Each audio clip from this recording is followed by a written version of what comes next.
На такі акції. Так, да?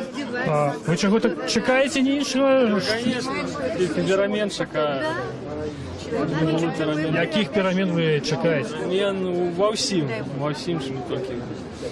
А хто ви? Можете називатися, чим ви займаєтеся? Я працовний.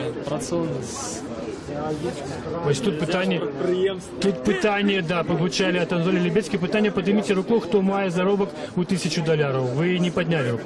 Ну, у нас навіть керівники не мають таких заробків. Не говорячи там про працовний клас. А де це у вас? Електричні сітки. Електричні сітки. Ви електрик? Ну, можна так сказати. Ну, середній у вас заробок який? Середній, ну, елементи плачу. Ну, з елементами виходить коля $150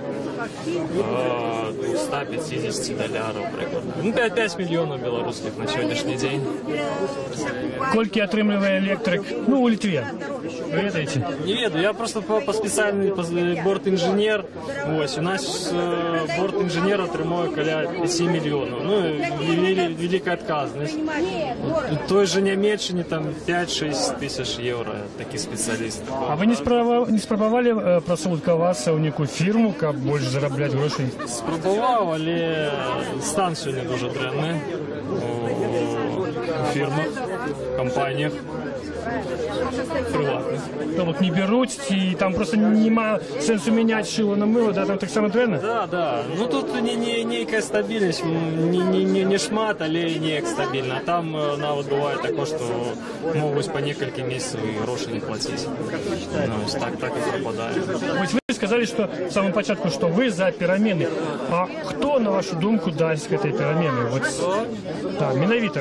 Сам народ тільки дасть. Коли у народу внутри нечто прочнется, что потребно что-то робить. А покуль нашему народу хапает там чарки-шкварки, то... Чарки-шкварки, іномарки, як зараз. Шеземные, да, иномарки. Покуль что холодильник перемагає телевізор. Ось так. Ну ви так і не сказали, як вас звуть. Микита звать. Микита. Да. Дякую вам, Микита. Звертайтеся.